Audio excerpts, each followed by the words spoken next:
Good morning dear student. मैं Sandeep sir हाजिर हूँ आप लोगों के बीच संख्या पद्धति नंबर सिस्टम के पॉइंट्स जो हम पढ़ा रहे थे उसके आगे पॉइंट्स आप पढ़ाएंगे।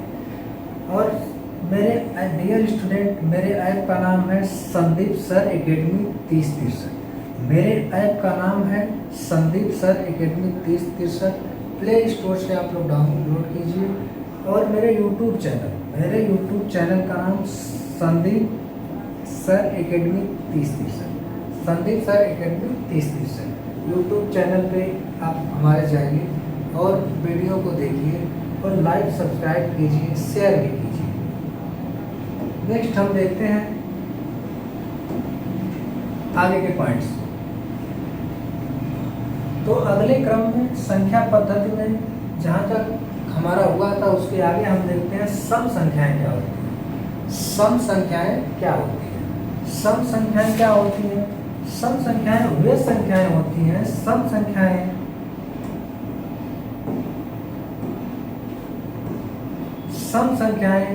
वे संख्याएं होती हैं जो दो से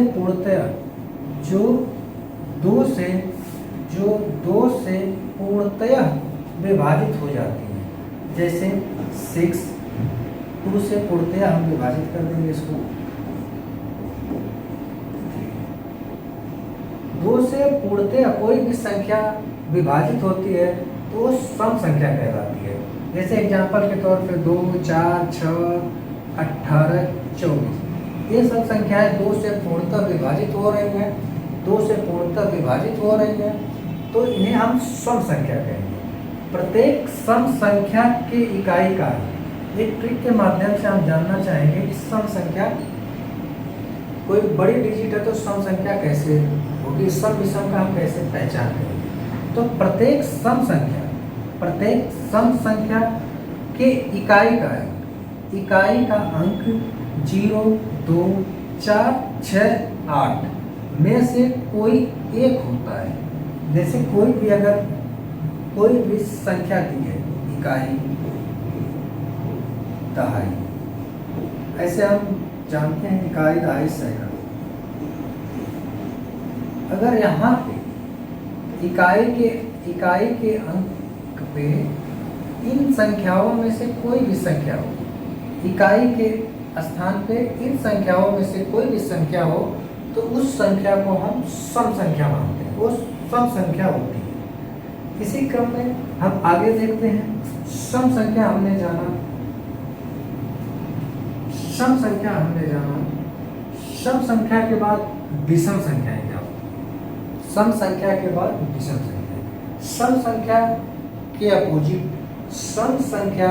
के अपोजिट डियर स्टूडेंट, ऐसी प्राकृत संख्याएं जिनमें अगर दो से पूरा भाग ना जाए।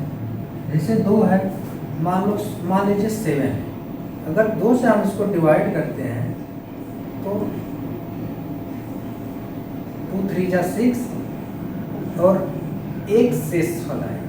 तो इस कंडीशन में एक विषम संख्या नहीं, एक विषम संख्या हो, पूरा भाग अर्थात कुछ न कुछ शेष बचे।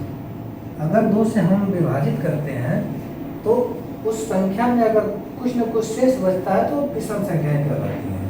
एग्जाम्पल के तौर पे 1 3 5 7 आदि ये कौन सी संख्याएं हैं?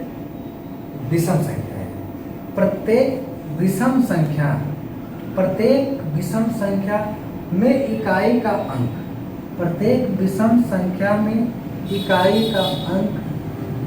1 3 5 7 और 9। 1 3 5 7 और 9। हाँ, अगर किसी संख्या के डियर स्टूडेंट, अगर किसी संख्या के इकाई के स्थान पे इन संख्याओं में से कोई भी अंक आती है तो इसे हम क्या विषम संख्या कहते हैं। डियर स्टूडेंट, इकाई की किसी भी संख्या में, मान लीजिए संख्या 2, 3, 4, 5, तो किसी संख्या के इकाई के स्थान पे इन संख्याओं में से कोई संख्या आती है 1, 3, 5, 7, 9, तो वो संख्या कौन सी संख्या कहलाती है? विषम संख्या होती है। वो संख्या कौन सी संख्या होती है? विषम संख्या होती है। ठीक है डियर स्टूडेंट, विषम संख्या के बाद हम अब परिमेय संख्याएं समझेंगे कि परिमेय संख्या क्या होती है। परिमेय संख्या क्या होती है? वे संख्याएं जो भिन्न के रूप में लिखी गई, कोई भी संख्या है जो भिन्न के रूप में लिखी जा सकती है, उसे परिमेय संख्या कहते हैं। परिमेय संख्या वो संख्या होती है जिसे p/q के रूप में लिखा जा सके, p/q के रूप में लिखा जा सके। 3/5 एक भिन्न के रूप में लिखा जा सकता है, इसलिए क्या होती है? परिमेय संख्या होती है। ये क्या होती है? परिमेय संख्या होती है। और इसमें एक कंडीशन होता है, और q not equal to 0, p/q q जो है नॉट इक्वल टू 0, ये परिमेय संख्या की कंडीशन होती है।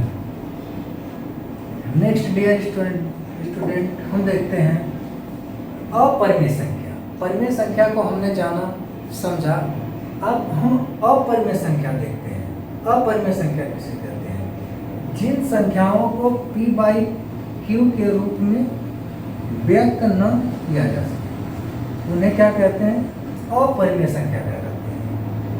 जिन संख्याओं को p/q के रूप में व्यक्त न किया जा सके, उसे क्या कहते हैं? अपरिमेय संख्या कहते हैं। जैसे एग्जाम्पल के तौर पे पाई, √2, √3, ये संख्याएं जो है, ये जो संख्याएं हैं, ये अपरिमेय संख्याएं। नेक्स्ट देखते हैं हम वास्तविक संख्याएं क्या करती हैं। वास्तविक संख्याएं कौन सी संख्या होती है? वास्तविक संख्याएं कौन सी संख्याएं होती हैं? जैसे परिमेय तथा अपरिमेय। परिमेय को हमने जाना, परिमेय संख्याएं वो संख्याएं होती हैं जिन्हें p/q के रूप में लिखा जा सके और q नॉट इक्वल टू 0, तो उसे परिमेय संख्या कहते हैं। अपरिमेय संख्या वो संख्या होती है जिसे p/q के रूप में नहीं लिखा जा सकता है। और वास्तविक संख्याएं क्या होती हैं? वास्तविक संख्याएं में परिमेय तथा अपरिमेय संख्या परिमेय तथा अपरिमेय संख्याओं के सम्मिलित समुच्चय को वास्तविक संख्याएं कहती हैं। यानी जैसे -1, 2/3, 4/7, पाई, √2, √3 इत्यादि ऐसी संख्याएं हैं। ऐसी संख्याओं को हम वास्तविक संख्याएं कहते हैं। तो डियर स्टूडेंट, आज के सेशन में मैं संख्या पद्धति के इन पॉइंट्स पे चर्चा किया और संख्या इस पॉइंट पे आप लोग से हमने चर्चा किया, और इसी पॉइंट के साथ आप ये वीडियो हम समाप्त करते हैं। Thank you.